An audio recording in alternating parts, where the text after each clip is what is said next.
Those are the kind of projects you work up to, you know what I'm saying? Like, those are things you're like, if I'm in that position to make those, I'm gonna make them. How did you find that? And you want some nardwuar shit. If this is something you really want to do, just keep moving forward. Like, grow as best as you can. Like, figure out how you work, how you want to work, and just work on yourself.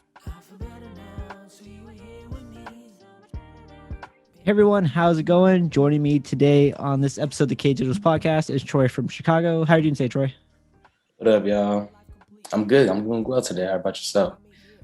Doing well. It's spring, right? Allergy season has hit me, and it's not forgiving, so I'm just kind of dealing with that. I just got through that, so I feel you. Oh, really? Oh, that's cool. Yeah, Man. You can relate to that. I can. For sure, man. Well, let's dive right into it. The way I like to kick off every podcast is to have the artists define themselves. Generally, when I looked at your Instagram, though, right, you have Emmy Award winner, you're a director, producer, photographer, director of media.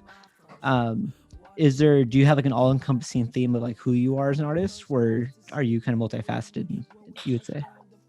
I don't know. I don't think that I would necessarily consider myself an artist. I did at one time, but it's my job, you know. Mm-hmm. I like to do a lot more things than just create. I wouldn't say my whole being is creating, you know. And some people might look at that as like being like, oh, you don't really love this or whatever, but that's not the case. Like, I love life, you know what I'm saying? Like, there's more to life than just one aspect of what you do. Mm-hmm. So that's cool. I would agree, right? I think a lot of artists it is kind of a job, right, for most. And I feel like once people like put that word on it, it becomes like a nasty word. Like, art shouldn't be a job. Right. But you're very like, yeah, this is just what it is. So is this something like recording videos and photography? Is that something you do like professionally all the time, or do you ever do it for fun? So photography is more of a hobby for me. That's like what I like to do. Mm-hmm. That's what I like. That's my part. That's what I create, you know. Mm-hmm. Video stuff, whether it's being a DP, whether it's directing, whether it's doing anything in that vein, that's more of what I consider to be my job. Mm-hmm. But yes, I do both full time. I get hired for photography jobs here and there, and I take them because I like to do it, you know, and it's even better to get paid for it as well. Mm-hmm.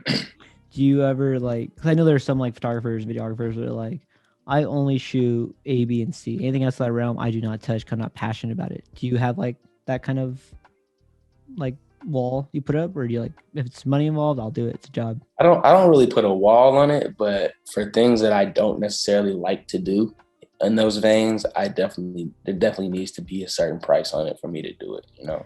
Yeah. That's cool. That's hella cool. Like, for example, corporate jobs. Mm-hmm. Those, sometimes they suck, you know what I'm saying? But those tend to pay the most. Yeah.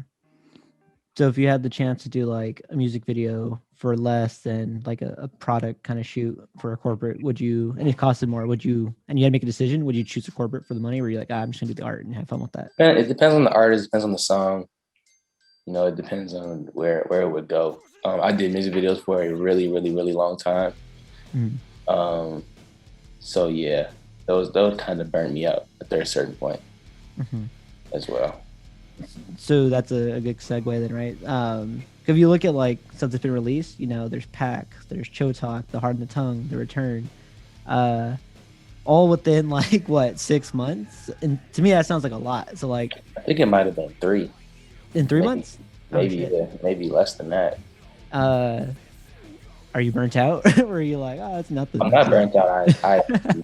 I loved working on all of those projects. I love those videos. Mm-hmm.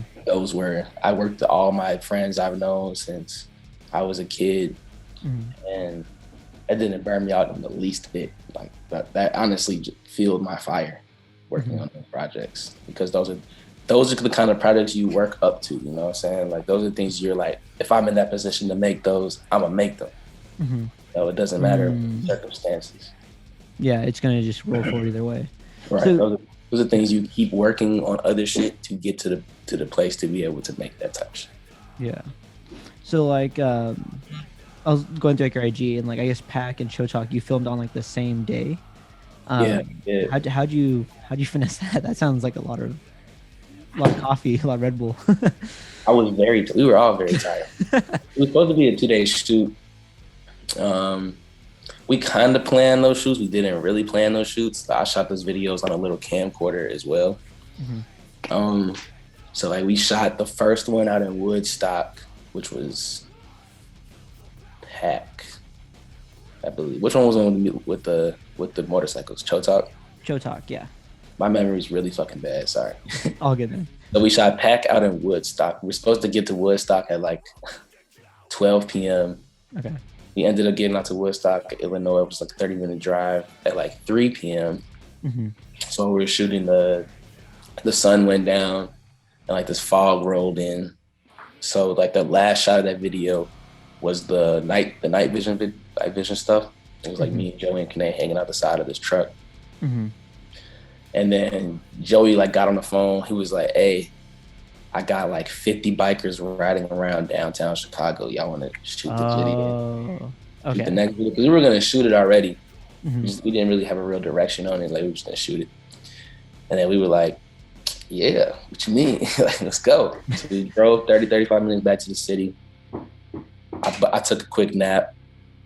When we got there, it was like 50 bikers on Lower Wacker, just like doing burnouts. All these cars were doing these burnouts.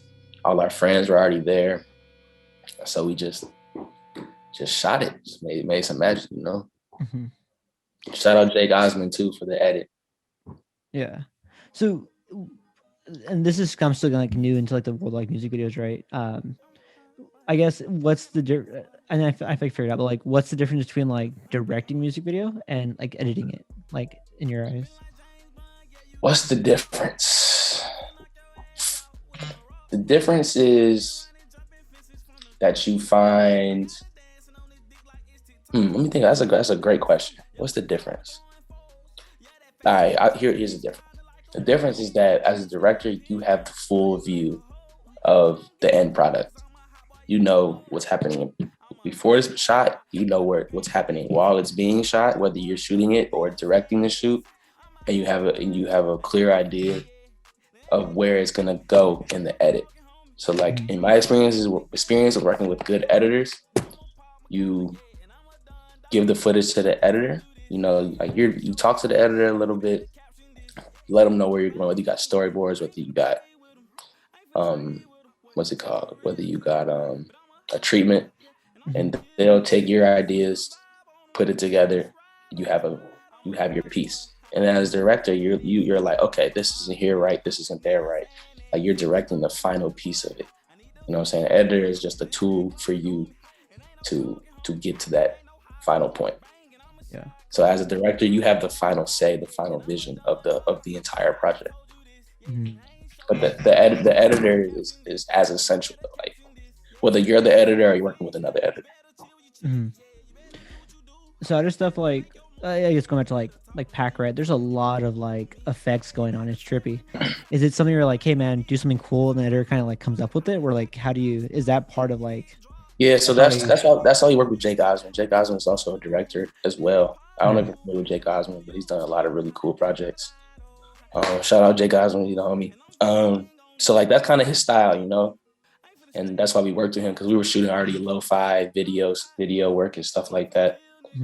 So like that's the type of stuff he works on, you know. Like also shout out Matt Color Shift. He did all the crazy static effects and everything as well.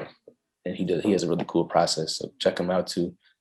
But yeah, he plugged in Color Shift, who put all the VHS effects on it and everything like that, dirtied it up. Jake edited it, and then Joey, me, and Kane really was just like, what about this shot? Let's put that there. Like, what do you think? Like, can you do this? Can you do that? You know, just kind of like shaping it. Okay. Jake already knew what our vision was, but like us three really just were like, you know, shaving pieces off, replacing something just to get it to where we were like, okay, like this is fire. Yeah. Oh, that's cool. So it was like a very involved organic process. It wasn't like you recorded it, gave it to him, and you just sat there waiting to like. Exactly. Okay. Exactly. That's cool. Well, so I know a lot of the questions I've been asking have been like, what's going on like now, like 2020, 2021. Kind of a hard left a bit. So I found a video from like 2008. I think it's just like, you're going to be a stuntman forever. Where you're like riding scooters and skating up a Wait. porch. Is that so? That is you then? Yo, I should call my cousin right now. How did you find that? Just for like parentheses searching like Troy from Chicago, Troy Dueno, just like Damn, you want some Nardwuar shit. That's funny. crazy. I appreciate that. That's a cool comment. I actually used to be extremely embarrassed of that video. Oh no. So yeah, it's actually become a thing now. Like Chance did the 1-800 Stuntman. Joey and Kennedy got a song called Stuntman Forever where they just say the hook is just them saying Stuntman Forever. So that is you. That like because Joey and Paint Thinner has that and like, oh, is that like you got that from you? It's me. That's yeah. cool. That's all. So my friends also, my nickname is Scooter. Yeah. Oh wow, you're so is that from the video? People claim that it is the video, but it's not. I remember the day I got the nickname, but people just ran with it that it was from the video. The video wasn't discovered yet. Yeah, that's cool. I'm gonna subscribe. I think it's like the only video on that channel, but I'll just subscribe just to like.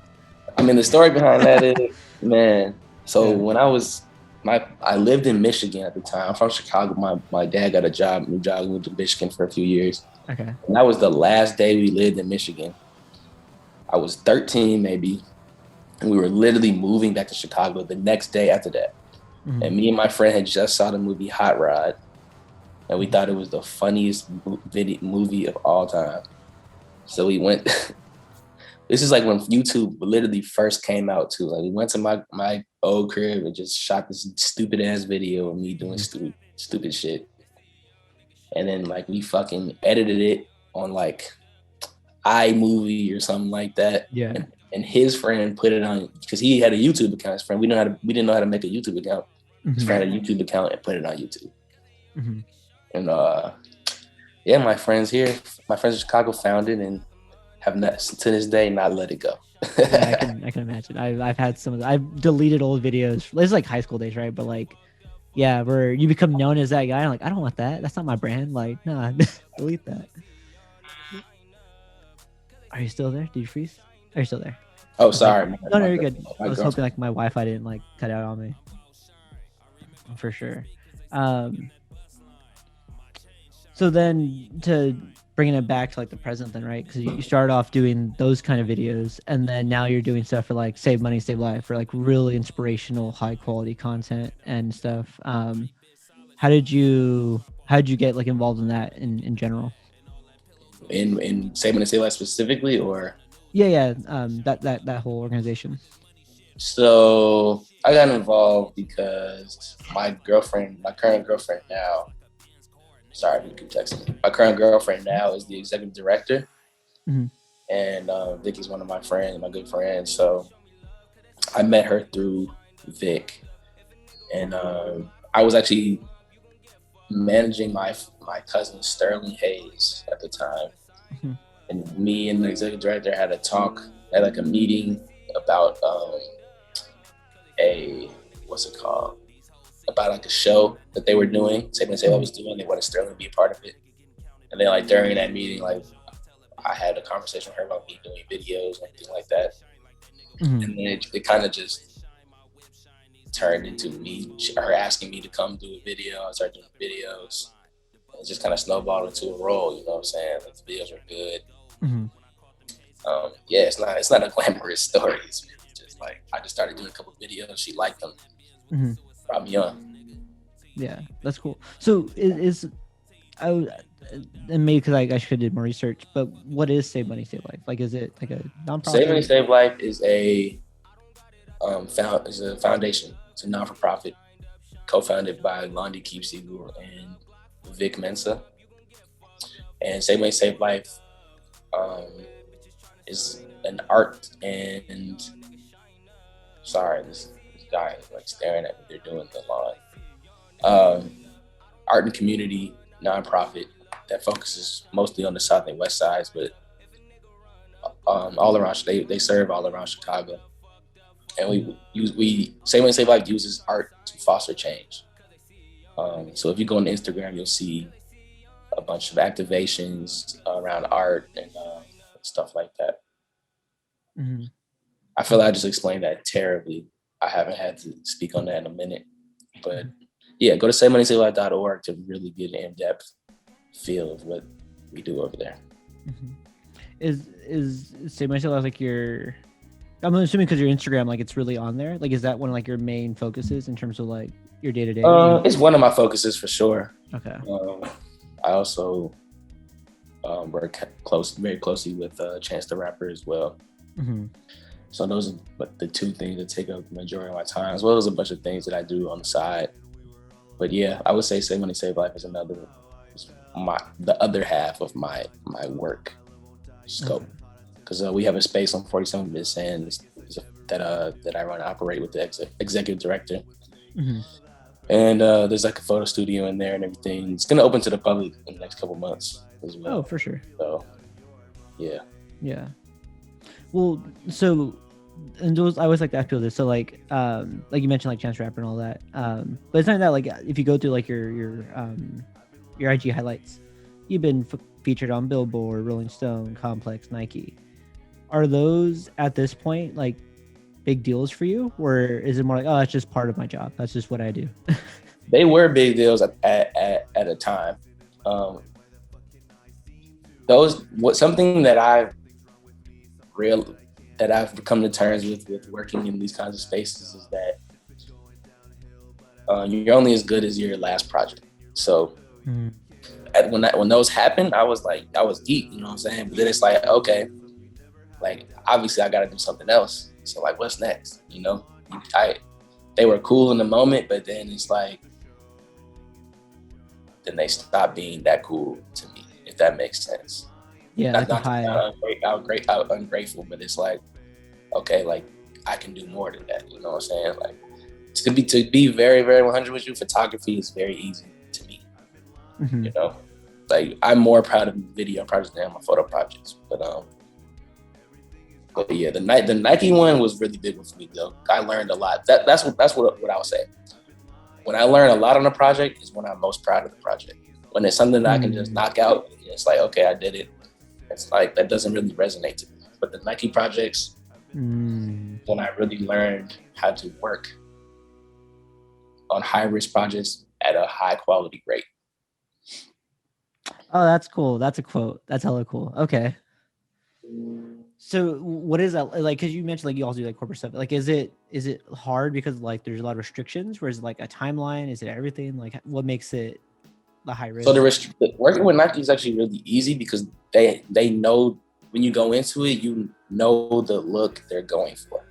You know the exact shots they want. Like they're not a company that says, okay, like we trust you, go shoot, go do you. You know, they're like, no, we're Nike.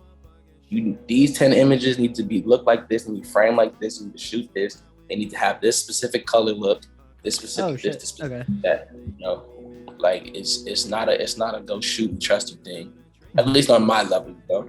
Yeah. But yeah, no, I work well in structure, so. Mm-hmm. But I learned a lot. You know, I learned a lot about professionalism working on those Nike projects. I learned a lot about shooting for quality, because a lot of photographers shoot and then be like, okay, I'll just pick the best 10. But like, no, like I was challenged to shoot as many good images as I possibly can, and I knew I was working on those Nike projects. So then the point that I knew that I was a good shooter was working on the Nike Air Max Day project about 5 years ago. Mm-hmm. It's on my Instagram story highlights. When I couldn't figure out which images to send to Nike because they were all good. Because you're only supposed to send like 15, you know? Yeah. When I was working on them, I was like, yo, all of these photos are fucking great. Yeah. Like, I don't know which ones to send. That's when I was like, okay, I might be wrong now. Mm-hmm. You know? So in your eyes, like, what's a high quality image? Like just having a very expensive camera and then like boom, easy. In my eyes, a high quality image is an image I can look at for 1 to 2 seconds and be like, this is fire. Mm-hmm. Like before I analyze it for what it is, if I can look left, right, top, left, right, and in the middle. And I'm like, okay, this is a great image. That's a good image to me. The first impression. And then it becomes better as you look at it more in depth and get the history behind the image and everything like that. Like, a perfect photographer is Gordon Parks. If every image you see of his, you know it's a good image from first glance. Like, you don't need any backstory, you don't need any time to even soak it in. Like, that's what you can do after you decide you like the image or not. And Gordon Parks, every single image he takes is absolutely amazing. But that's a good image to me. Obviously there's more factors to that, but like, that's my personal first step. Yeah. So you would agree that, like, you don't need a super expensive $5,000 camera to get quality, right? You got to have the eye. And I also wouldn't say that, if you're shooting with the T3i and a kit lens, you can definitely take a good image, But if you're shooting with a 5D Mark IV with a 50 millimeter prime, you're gonna get a way crazier portrait than you would with that T3i, because the camera has more megapixels, more resolution. The lens is sharper, it's better glass, Like, there's levels to it, You can get a good image with the lesser camera for sure, but top level images, you definitely, it helps to have the higher level equipment. For sure. What is do you have a preferred like go-to like setup, or you just like? So it really depends. For portraiture, I like my 5D Mark IV with that 50 millimeter prime or 70 to 200. Those are really good lenses. But if I'm shooting like an event or something that I need to keep it moving with, 24 to 70 all the way. But I also shoot film as well. But when I'm like, okay, like I'm gonna try to make something good, it's my Mark IV for sure. Yeah. What do you think of like Nikons and Sonys? Like, are you like religious about it, or you're like, oh no, Canon just makes better gear? Say that again. I'm sorry. Yeah. So when it comes to like the Sonys and the Fujis and the Nikons, do you have you tried those ones? Or are you more? I've never shot with another camera other than a Canon. Actually, I lied. Well, photo wise, I've never shot another Canon, another camera other than a Canon. But I did have a Panasonic GH4 at one point, and I fucking hated it. Didn't see that coming. I used it maybe 3 times. And every time I still had it takes the worst photos of all time. Yeah. Shit costs like $1,500. Oh damn! No, that's very good. What do they offer? Oh, the Panasonic lens or a camera. Yeah, that sucks, man. That's a lot of money to find out. Yeah. That's irritating. That's why I hate too when I like buy new gear. I'm like, this better not be a expensive learning lesson, like in a bad way. Yeah, photo wise, I just stick to my Canon. It's easiest to use. I've only used Canon for digital. But video wise, I worked with a lot of wide range and stuff. Yeah. So do you have because one thing I want to like look at an artist and I try to pick apart their style, like, oh, I could tell they're like I could figure out their lane. I feel like every video I've seen of yours that you directed or been a part of, like, they're not the same, which is cool too, right? So like, do you have a style you would say, where like every piece is unique art that I kind of? I don't know if I have a style, That's cool. That's what I leave up to other people. Yeah. People have told me from my photography, people have told me I have a style for my personal work. But I don't know if I have a style, you know what I'm saying? Like, I just know how to create good images, video or photo, and whatever the occasion is, I just adapt. Do it the best I know how. That's cool. For sure. Well, so I know we're nearing time. So the one last question I wanted to ask is, you've been doing this for, you said, I think before we were on the call, you said like 2014, 2012. You've been like, I've been doing this since 2012. Yeah. Yeah. So that's a long time, right? So in all that time, what's something you've learned? I know there's probably a lot you learned that you could pass down to a new photographer or filmmaker that would probably save them a lot of headache, right? After doing this for so long. The best thing that I can tell someone younger or just starting out is to just keep going. I know people say that a lot, but there's gonna be many, many times where you want to quit or go do something else. And if this is something you really want to do, just keep moving forward. Like, grow as best as you can. Like, figure out how you work, how you want to work, and just work on yourself the best you can. When you're not getting any work or you're not doing what you want to do, just sit down and study. Study other artists, read books, go shoot whatever, because the opportunities will come to you. But obviously, you need to like do some networking and everything like that. But when you feeling the most like you want to quit, just give yourself another month, and I guarantee once that month is over, you won't want to quit anymore. That's a cool timeline. Yeah, I think a month, because a month is not a lot of time either, too, right? And so but it's also a long time when you're right. Stressed out.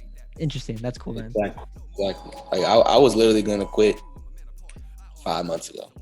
Oh shit! After all this time, you're still like, this is it. I was like, I'm not working on anything that I want to work on. Mm-hmm. I'm not getting paid what I feel like I need to get paid. Mm-hmm.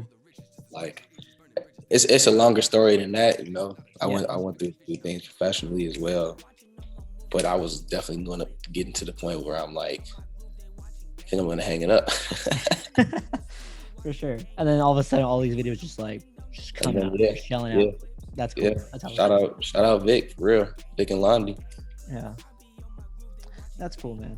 Well, hey Troy, I appreciate you sticking with me for these 30 minutes, going through all the questions. Where can people follow your work? Where can they just follow your knowledge?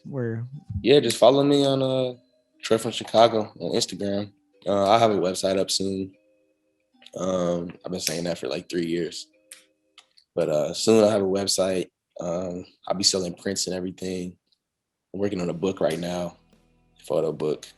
Oh, you're in a book? That's cool. I never hear people do that. That's hella cool. Okay. Yeah, I'm trying to do a coffee table book. Is it going to be like a compilation of everything, or do you have like a theme? That's cool. I didn't know you're doing that. I would have asked a bunch about that. Nah, I don't know if I'm not going to do a theme. It's going to be called, well, actually I am. I'm lying. It's called it's a 2-sided book. The first side is called Everything I'm Not. The second side is called Everything I Am. What the fuck? And Everything I'm Not is going to be just like stuff I've worked on, like Nike projects, like working with artists, those kind of things. But Everything I'm Not Everything I Am is going to be just like my personal work, stuff I've shot over the years that I personally really, really like. That's a cool. So is it going to be like, well, I don't know how far along, like, is it going to be something like, so I've seen some people where half of the book, they'll do that, and half the book will be like regular side up, but then if you want to see it in, you have to flip the book upside down and then flip it over. So that's exactly how it's going to be. Yeah, that's exactly how it's going to be. That's hella dope. That's cool, man. Yeah. I'm excited for it. I've already laid it out. I'm probably going to do some more images. Probably switch out some older images for some newer stuff that I've really been feeling. But it's hard because I'm really fickle about my photography. Yeah. As you see on my Instagram, I don't really post a lot. But when I do, that's when I'm like, okay, like I'm in love with this. That shot you just posted, I think it's probably the most recent one where it's one I think I first talked to you about. Like, the caption is about like the bombing, but it's just like that big. That was a cool shot. I was like, oh, that's sick, man. That's very like, it reminded me of 300 for some reason, but like I thought that was a cool vibe. Thank you. Yeah, see, that's one of those images where I was like, before I even edited or anything, when I saw it in my head before I shot it, I was like, that's gonna be fire. Yeah. And then when I looked at it on the camera, I was like, that's a great photo. Yeah, for sure. Cool, man. Sorry, I know I said I was gonna wrap it up, and then I started just asking you like 500. Yeah, no problem. I love talking about this shit. I don't really get a chance to, so. Oh yeah, no, that should be. I mean, part of the Infinite podcast. Like, there are a lot of great people out there, and I don't feel like anyone's ever talking to them. I mean, this is over like places like posting stuff, right? But it's like, there's a lot of good shit out there, but no one's like, unless you're this specific person, I'm not gonna talk to you. It's like, why not? Like, right, more than that. Right. Yeah. Right. Yeah. No, this is probably my second interview ever. So Oh, dope. Yes, KDigitals right here. For sure, man. Well, I'll go and give you back your day. I'm gonna go and stop the recording, but we keep talking after. But yeah, man, I appreciate taking the time to chat with me. cool, man. Thank you. Yeah, of course. Let me go and stop. Have a good one, YouTube and Spotify. I'll talk to you all soon.